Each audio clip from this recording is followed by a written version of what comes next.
The United States has prepared the ground for its strategic bombers to begin striking Iran, despite the negotiations we witnessed today in Geneva.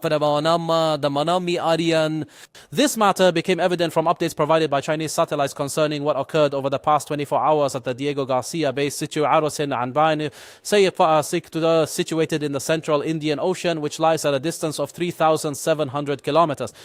Regarding Iran, the significant alteration specifically occurred at the precise location where American military aircraft were previously stationed. Over the past 48 hours, satellite imagery consistently displayed a particular arrangement. However, in less than 24 hours, a very distinct and noticeable change took place at this base, specifically at the number has significantly increased from the total 6.7. Similarly, for the C-17 Globemaster military cargo planes, what was clearly just one aircraft became three, and that was main wara ship. Consequently, we are presented here with a diverse assortment of military aircraft. You will observe that we have 4 military cargo transport aircraft, 2 reconnaissance planes, specifically from BAE Systems, 3 aircraft designed for aerial refueling operations, and 6 of the well-known F-16 fighter jets, along with 2 transport planes intended for American soldiers. Not only that, but an American destroyer appeared near this very spot at the closest point and nearest dock within the Diego Garcia base right here. Look at this image showing an American destroyer that has arrived at the Diego Garcia base. What does this mean, I wonder? As we can observe, we are currently facing F-16 fighter jets, in addition to 1 or 2 P-8A Poseidon reconnaissance aircraft, as well as an American destroyer and also a C-5M Galaxy transport aircraft, which could potentially be used to send or transport defensive systems, but it could also transport bombers or strategic projectiles or extremely heavy bombs, such as the GBU-57 in very large quantities. It's possible to reach this region. All these capabilities will not be used to attack Iran. No, never. Instead, they will be used to defend the Diego Garcia base. This clearly shows you that this base will be used to attack Iran, as is evident from the nature of these warnings that we are seeing. In other words, it means that the strategic bombers would represent the ultimate final piece of the puzzle, the very last component scheduled to arrive at this specific base. This would be for the purpose of initiating attacks deep into Iranian territory, or perhaps these strategic bombers would come directly to strike Iran's interior, and after that, this specific location is being utilized as a logistical hub for the purpose of acquiring or being resupplied with GBU-57 bombs and other types of these heavy munitions, which may ultimately be required for their operations. Consequently, these defensive capabilities are crucial, even if the geographical distance 3,700 kilometers. This is because the Iranian side is potentially capable of reaching this specific point. Even though the precise statistics regarding the full extent of Iran's missile ranges are not entirely clear, it is still quite possible for their missiles to reach this base, or even for them to deploy unmanned drones, or they might even utilize explosive land boats, for example, whether drone operated or other types are attempting to attack this base and exact their revenge. But of course, all these existing capabilities will certainly be able to deal with these threats should they actually occur. Furthermore, the Diego Garcia base is actively preparing its operations in this particular region, and it is considered a very significant strategic point precisely because this base is considered dangerous and presents a major challenge to the Iranian Revolutionary Guard Corps,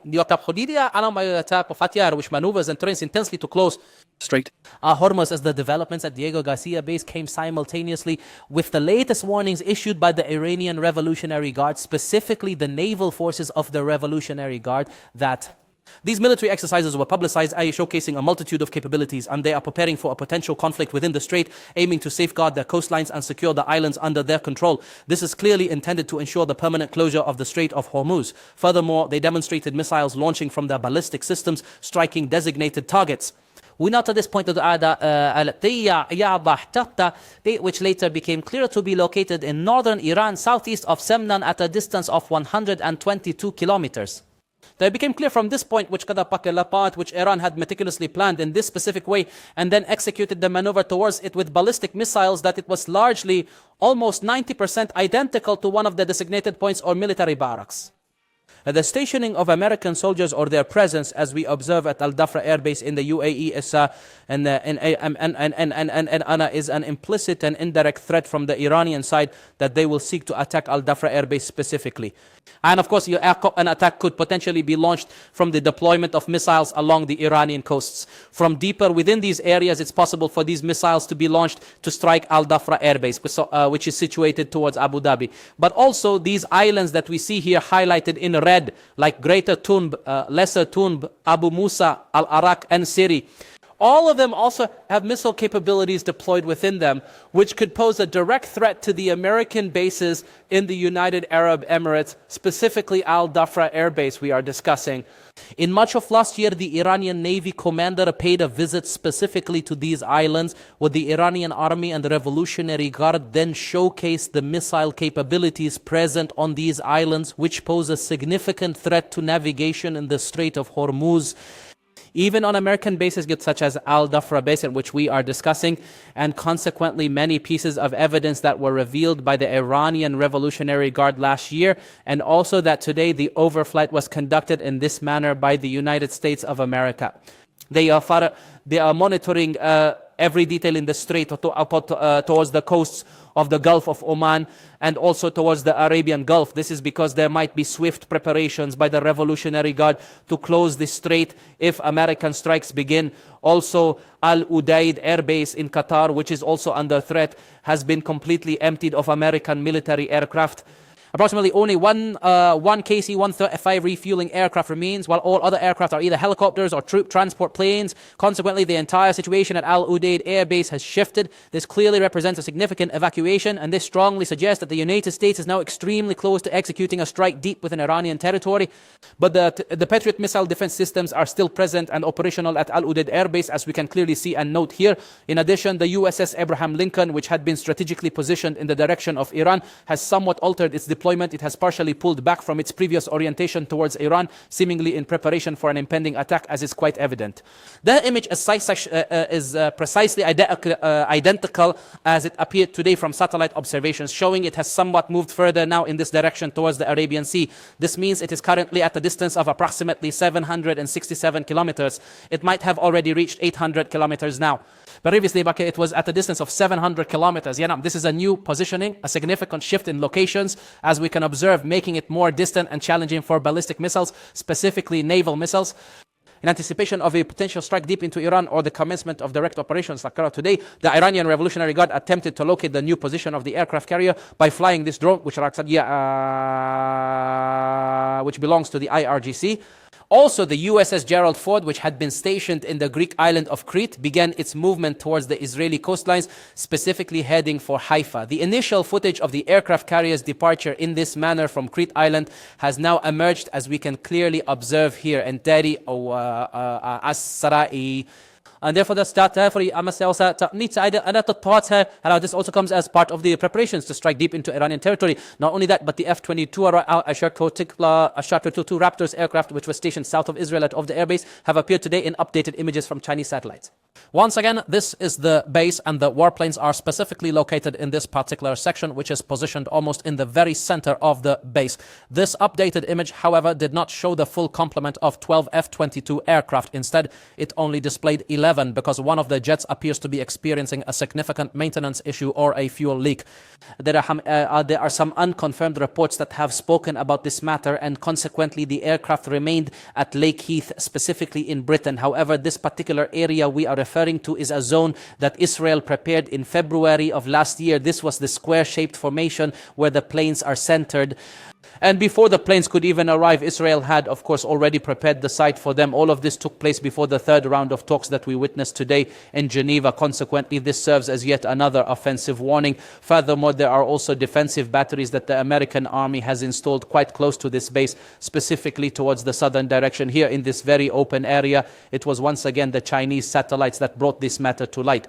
3 Patriot missile defense batteries, as is clearly evident right here, are fully prepared to defend this strategic base, which is poised to become a critical launching point on the Iranian border. Of course, it's possible to fly directly like this over Iran, or it's possible to fly, for example, like this over Syrian airspace to Iraqi airspace to strike Iran. But this is an important strategic and tactical point because it allows the F-22 Raptors to fly in this manner to protect the Arab Gulf states and to participate in potential operations that might come towards the Strait of Hormuz. Because Iran plans to close the strait, and therefore the F-22, USS Abraham Lincoln and Diego Garcia base, all of these will be directed against the Revolutionary Guard to thwart the closure operation and disable the naval capabilities that the Iranian Revolutionary Guard possesses. These are not the only F-22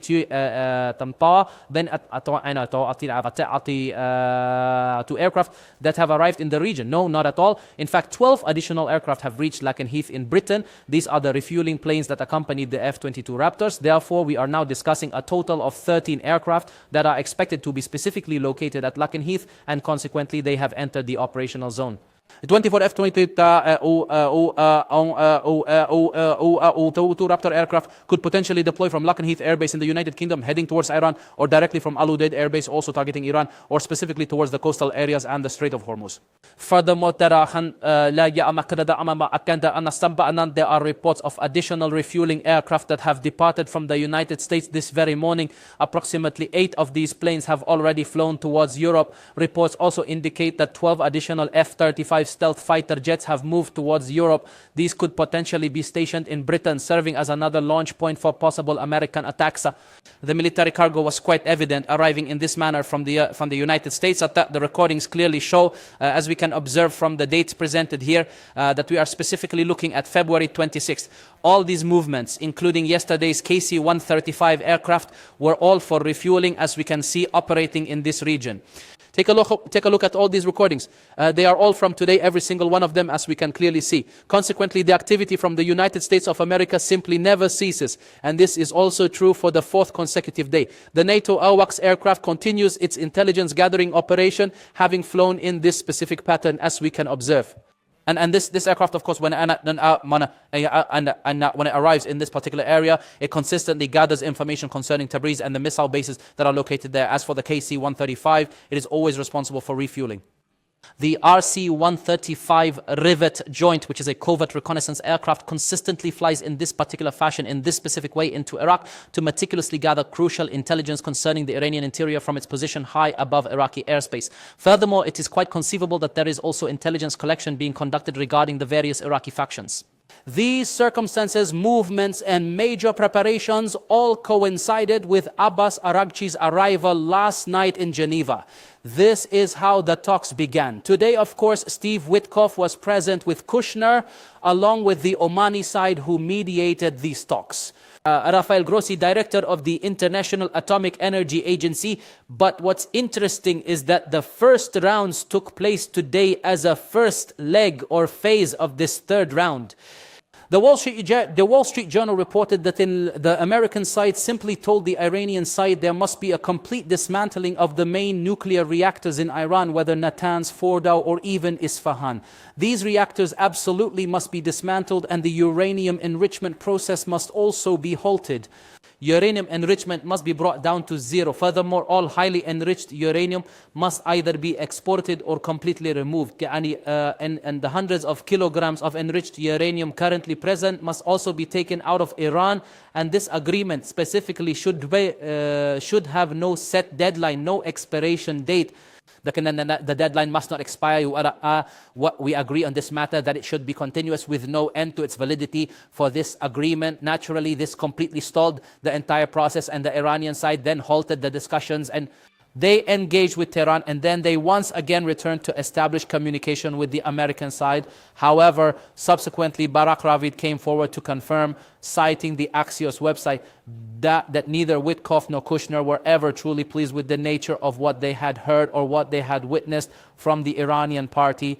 The third round has concluded, it appears, with what seems to be a very significant failure, despite the fact that the Omani side has issued some rather positive statements concerning the nature of the technical discussions expected next week, which will focus on what could potentially unfold between the Iranian and American delegation.